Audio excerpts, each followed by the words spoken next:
Leçon 53 dans les magasins. On commence avec cette phrase. Iro iro na mise ga aru. Iro iro na mise ga aru. Mise, ça veut dire une boutique, un magasin. Ici, il est modifié par l'adjectif en a iro iro qu'on avait déjà vu qui voulait dire toutes sortes de. Donc, toutes sortes de magasins, il existe. Ça veut dire il existe toutes sortes de magasins. Là, c'est à voir selon le contexte, mais ça pourrait être par exemple il y a toutes sortes de magasins. Pour noter, vous entendrez également très souvent o mise, voilà, avec un o honorifique pour être un petit peu plus poli. Iro iro na o mise ga arimasu, par exemple. Il y a toutes sortes de magasins. Parmi ces magasins, il pourrait y avoir un pan-ya, pan-ya de, pan o kaimasu. Panya, ça veut dire la boulangerie. En fait, c'est tout simplement... Alors, pan, c'est le pain, et ya, on l'avait déjà vu dans, par exemple, nya, pour dire la librairie. Donc, ya, en fait, c'est un suffixe qui est utilisé derrière les boutiques. Vous pouvez mettre virtuellement n'importe quoi ya pour dire un marchand de telle chose. Donc, voilà, pan, ya, c'est le marchand de pain. Donc, nous, on dit directement la boulangerie. Pan ya de, pan o kaimasu. Je vais acheter du pain à la boulangerie. Nichiyoubi ni depato de kaimono shimashita. Kaimono, je vous rappelle, c'est les courses. Du coup, kaimono shimashita, c'est avoir fait les courses. Où ça? Depato de, depato, c'est les grands magasins. Il y en a vraiment beaucoup au Japon. Voilà, ça va être généralement dans des bâtiments. Vous avez toutes sortes de magasins ouverts comme ceci. Ça ressemble un petit peu, on va dire, aux centres commerciaux, mais avec des boutiques ouvertes. Et notamment, ils ont très souvent un étage qui est réservé à la nourriture avec beaucoup de nourriture. Voilà, c'est un style de magasin quand même assez caractéristique du Japon. Nichiyoubi ni, donc dimanche, et le ni qui indique la date. Dimanche, j'ai fait des courses au grand magasin, au deparato. Konbini de onigiri o utteimasu.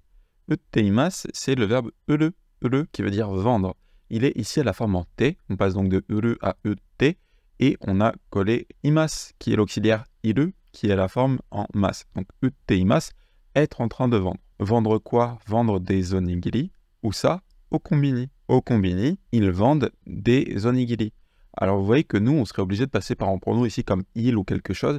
Ici, il n'y a pas de sujet qui est montré spécifiquement. Mais c'est sous-entendu que les gens du kombini, enfin au kombini, voilà, là, il n'y a pas de sujet en japonais. Du moins, il n'y a pas de sujet évident parce que c'est compris par le contexte que si vous dites vendre des onigiri au kombini, que c'est très certainement pour dire que le kombini vend des onigiri. Mais remarquez bien, cette construction en japonais, on passe par le lieu de l'action, kombini de. Donc nous, on dirait bien, ils vendent des onigiri au kombini. Et voilà, vous étonnez pas, c'est vrai qu'en japonais, ici, dans cette phrase, il n'y a pas de sujet visible.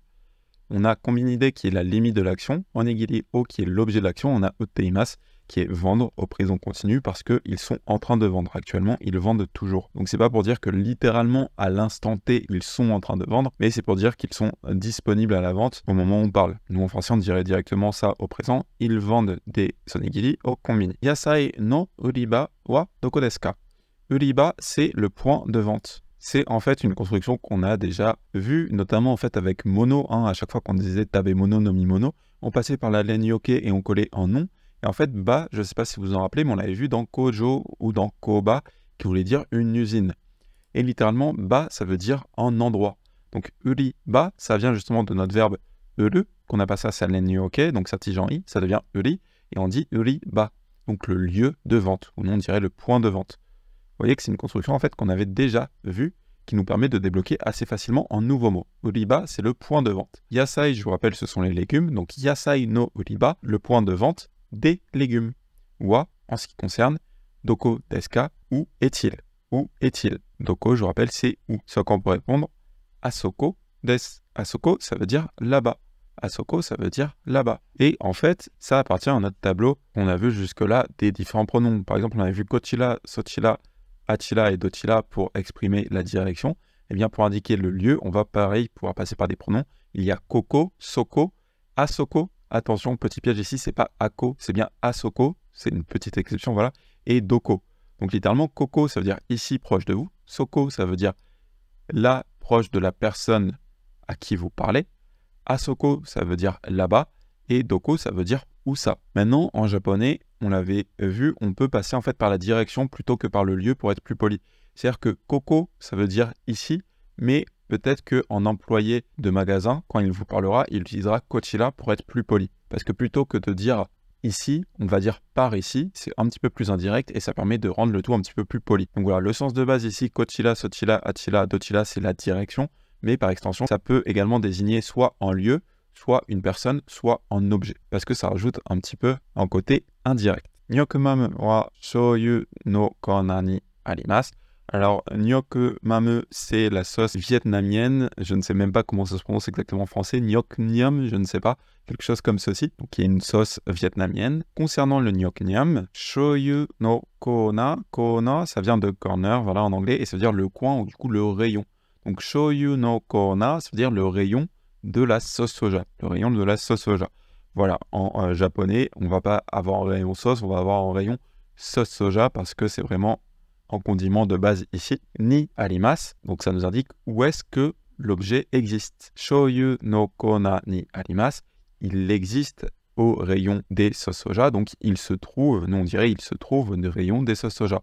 La sauce Nyoknam se trouve au rayon des sauces soja. Au passage, le livre Tango N5 sur lequel s'appuie en énorme partie ce cours est à la base un livre vietnamien. C'est pour ça qu'il y a beaucoup de références au Vietnam dans ce cours et dans le deck Tango N5. Nomimono wa sono tana desu. Nomimono, ce sont les boissons. Tana, c'est l'étagère. Concernant les boissons, c'est cette étagère, en parlant de l'étagère qui est proche de la personne à qui vous parlez. Donc ça, qu'est-ce que ça veut dire? Nous, en français, on dirait les boissons se trouvent sur l'étagère là-bas. On pourrait le dire dans le français peut-être un petit peu plus informel.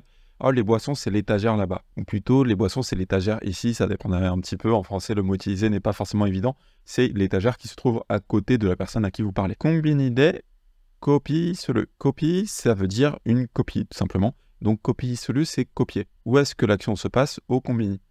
Je fais une copie au kombini. Alors là, vous voyez que littéralement, on dit juste faire une copie au kombini ou aller faire une copie au kombini. Mais qu'il y a très certainement un sujet qui est compris par le contexte, par défaut, ça serait je. Donc je vais faire une copie, une photocopie au kombini. Il faut savoir que les kombini, voilà, vous avez des machines pour faire des photocopies, ça peut être très pratique si vous en avez besoin. Konsato no chiketto kaimasu. Chiketto, ça vient de ticket en anglais, donc c'est en ticket ou non, on dirait plutôt en billet en français. Par exemple, en billet de concert. C'est ce qu'on a exactement ici. Konsato, c'est en concert. Konsato no chiketto, en billet de concert. O kaimasu, je vais acheter. Je vais acheter quoi? Un billet de concert. Je vais acheter un billet de concert. Pasokon no catalogue o miru. Catalogue, c'est transparent, c'est en catalogue. En catalogue de quoi? De pasokon no, donc en catalogue d'ordinateur. Je vais regarder ou je regarde en catalogue d'ordinateur. Kissaten de dashi o yonda. Yonda, je rappelle, c'est le verbe yomu. Yomu. Ici, il est au passé neutre. Donc, on passe de yomu à yonda. Avoir lu. Avoir lu quoi? Zashi o. Qu'est-ce que c'est zashi? C'est un magazine. Où est-ce que l'on a lu? Kissaten. Dans un salon de thé ou dans un café. J'ai lu un magazine dans un salon de thé. Konbini de shinbun o kaimasu. Shinbun, c'est le journal. Shinbun o kaimasu. Acheter le journal. Ou ça, konbini de. Au kombini. Je vais acheter un journal au kombini. Chisai pasokon ga hoshii desu. Chisai pasokon ga hoshii desu. Hoshii, ça veut dire être désiré. Alors très souvent, nous, on va le traduire par je veux, parce que être désiré, c'est pas très correct, on va dire en français, ça fait un petit peu bizarre. Littéralement, ce qui est dit, c'est un petit ordinateur est désiré. Un petit ordinateur est désiré. Mais nous, du coup, en français, on le traduirait par je veux un petit ordinateur. Alors là, certains se demandent peut-être quelle est la différence avec la forme en taille. Déjà, remarquez bien qu'ici, il n'y a pas de verbe. C'est-à-dire qu'on dit que l'ordinateur est désiré, mais on n'est pas passé par un verbe. Si on passerait par la forme en taille, il faudrait introduire un verbe pour coller la forme en taille, avec par exemple la formulation chisai pasokon ga kaitai desu. Et là, ça ne serait pas je veux un petit ordinateur, ça serait je veux acheter un petit ordinateur. Donc vous voyez que le sens est quand même légèrement différent. Et ensuite, la différence entre la forme en taille et la forme en hoshi. Hoshi, c'est vraiment plus proche de être désiré, dans le sens vraiment je veux, ça va être beaucoup plus proche de je veux, alors que la forme en taille, ça va être plus proche de être désirable, et du coup, ça va être plus proche du sens j'aimerais. Alors c'est vraiment dans la nuance, parfois ça peut être interchangeable, mais c'est pas tout à fait le même sens. Bon à savoir, hoshi, ça peut également s'utiliser comme auxiliaire derrière un verbe. Pour ça, en fait, on passe en verbe à la forme en T et on colle l'auxiliaire hoshi. On le verra plus tard, plus en détail dans le bootcamp. Je vous le dis là parce que c'est intéressant. On pourrait dire chisai pasokon ga katte hoshi desu. Mais ici, le sens n'est pas le même. Ici, ça ne veut pas dire je veux acheter un ordinateur. Parce que pour dire je veux acheter un ordinateur, on passerait par la forme en tai. Ici, ça voudrait dire je voudrais que l'on m'achète un petit ordinateur. En fait, la forme te hoshi, elle va exprimer le désir au niveau de l'action de quelqu'un d'autre. Donc, j'aimerais que vous fassiez pour moi. Donc, voilà, katte hoshi, ça voudrait dire j'aimerais qu'on m'achète. J'aimerais qu'on m'achète. Donc, par exemple, on pourrait parler à une personne, je ne sais pas, vous parlez à votre père, et vous pourrez dire chisai pasokan ga katte hoshi. J'aimerais que tu m'achètes un petit ordinateur. Voilà, donc hoshi, sur le papier, ça peut ressembler un petit peu à la forme en taille. En pratique, vous voyez que ça a quand même des utilisations différentes. Ne vous prenez pas extrêmement la tête avec ça, ça deviendra naturel la différence à force de voir différents exemples. La différence principale pour nous, c'est que hoshi, ça peut s'utiliser seul comme ceci pour dire qu'est-ce qui est désirable. Par exemple, chisai pasokon ga hoshi desu, un petit ordinateur est désirable, ou nous on dirait directement je veux un petit ordinateur. Je veux un petit ordinateur. Konbini de ticket no yoyaku ga dekimasu. Dekimasu, ça vient du verbe dekiru. Dekiru, qui veut dire être possible. Ici, elle a la forme en masse. On passe de dekiru à dekimasu. C'est un verbe ichidan. Yoyaku, je vous rappelle, c'est la réservation. Donc ici, on a ticket no yoyaku. Donc c'est pas n'importe quelle réservation, c'est la réservation de billets. Konbini de, au konbini, ticket no yoyaku ga, la réservation de billets, dekimasu, est possible. Il est possible de réserver des billets au konbini. Il est possible de réserver des billets au konbini. On pourrait également dire densu ga dekiru. Dekiru, ça veut dire être possible. La danse est possible. Qu'est-ce que ça veut dire la danse est possible? Nous, en français, on dirait je peux danser ou je sais danser. Attention, en français, on dit je peux danser. Mais ici, le sujet de dekiru, ce n'est pas je, c'est bien la danse. En japonais, on dit la danse est possible. C'est très proche des constructions qu'on avait vues jusque-là. Par exemple, en japonais, on ne disait pas je veux manger une pomme. On disait manger la pomme est désirable. Donc vous voyez que c'est vraiment la construction japonaise par excellence. C'est valable avec le verbe dekiru. C'est vrai que souvent, on va le traduire par je peux. Mais attention, ça c'est la traduction française. En japonais, on dit bien la danse est possible. On pourrait préciser watashi wa dansu ga dekiru. Me concernant, la danse est possible. Mais par défaut, encore une fois, watashi wa, on ne va pas le mettre si c'est compris déjà par la situation de base. Selon le contexte, ça pourrait être je sais danser ou il sait danser. Si on parle de, par exemple, Lala-chan, je pourrais dire dansu ga dekiru, ça veut dire Lala-chan sait danser. Et évidemment, encore une fois, ça dépend du contexte. Par défaut, ça serait je, donc dansu ga dekiru, je sais danser. Dansu ga est bel et bien le sujet du verbe dekiru, avec éventuellement voilà, le watashi wa qui serait sous-entendu. Encore une fois, c'est plus naturel de ne pas le mettre en japonais. Ici, je vous ai écrit un petit dialogue. Alors, on a kyaku. Kyaku, c'est le client. Voilà, kyaku, c'est un client qui demande ikura desu ka. Est-ce que vous vous rappelez de ce que ça veut dire? Ça veut dire c'est combien. Donc, quand on demande le prix. Kyaku, ikura desu ka. Client, c'est combien? Ça coûte combien? Tein, vous connaissez peut-être du coup le premier kanji, on l'avait vu pour dire magasin, c'était mise, voilà. Ici, c'est sa lecture sino-japonaise, ça va être ten. Donc tein, ça veut dire un employé de magasin. Et du coup, par défaut, ça va souvent être un vendeur, mais c'est pas réservé forcément aux vendeurs, hein. C'est vraiment les employés de magasin qui dit cette phrase, san-zen. Attention, ici, c'est pas san-sen, c'est san-zen. San-zen gohyaku en de gozaimasu.